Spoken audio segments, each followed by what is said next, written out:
one of the main things that a collaborative pianist needs to do is having a lot of flexibility in the repertoire, especially because the difference between a collaborative pianist and a singer is that we cannot actually decide our own repertoire.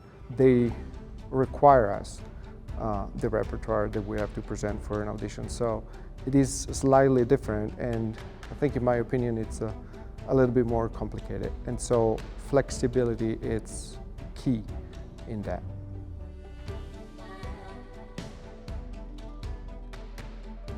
I always know that the audition panel, the people behind the table, are wanting you to succeed. They are not, these evil people who want you to fail. They want to hire people. Sometimes they have to find the right person or the right fit, and if you don't get it, that's not on you. That's on what the company needs. And if your voice doesn't fit what the company needs, then it's not a big deal. I know now that it's okay to ask questions, and you should ask if you have any questions about the audition itself, the application process, whether you can have some sort of scheduling arrangement changed that will work out better for you. I wish I knew just how many artists are out there and how high quality recordings are getting, especially video recordings, especially after COVID. I thought that if I just took a cheap little video on my phone, they'd get the idea. But I found that the quality of video is really getting very superb, and you can do all of that on your own from home and still have really high quality recordings. We did some videos here in Colorado, and we had much better lighting.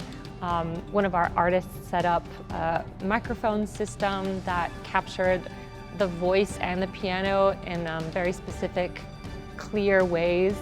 And that was really important because you're still performing live, but you're performing under better conditions to have that live performance represent you as you are as an artist.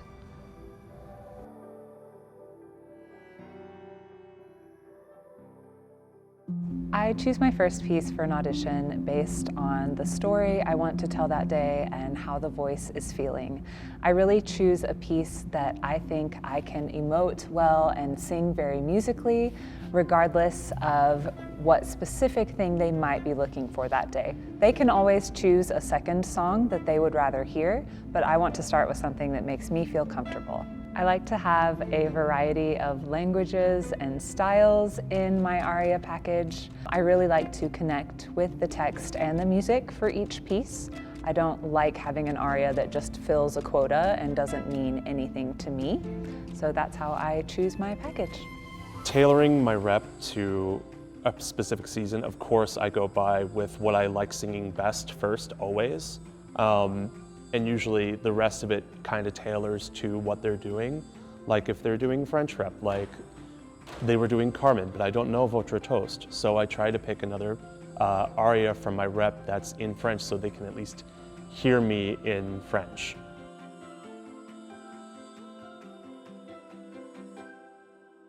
You want to go onto the company's website, you want to read their mission statement, what they really believe in, not just their productions for the next season, although that's very important for your audition, but also what does the company do in the community and what is important to the company, because that will really influence your choices for what you're applying for and also, again, how you represent yourself as an artist. Well, I think there are different levels of research going into it.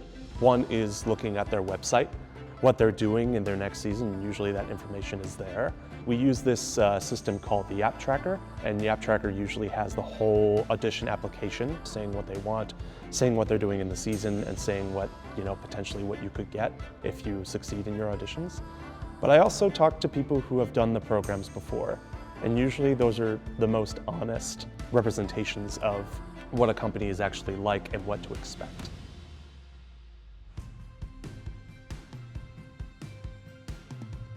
I think if you have materials that need to be specific to that company, make sure they are specific to that company.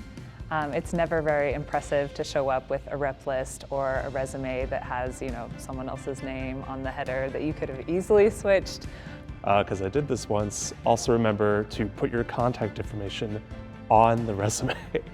Do not miss that.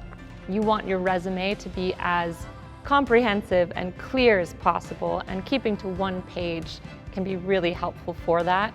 Also, if you can, include a headshot on your resume, because you never know if your papers might get mixed up. And I've been in this situation before of many singers going into it like a week or two before the application is due and panicking because they don't have any more time to record. Get started on that as soon as possible so that you can have really good audition tapes. So my suggestion is to show as many skills as possible while you're sending video auditions or you are at the audition in person. And even if you don't get that one audition you were really hoping for, the door that opens up to you can take you that next step to where you're headed. So don't give up if you get a no. We all get no's. There are a lot of no's, but every once in a while, there's that perfect yes. Avoid.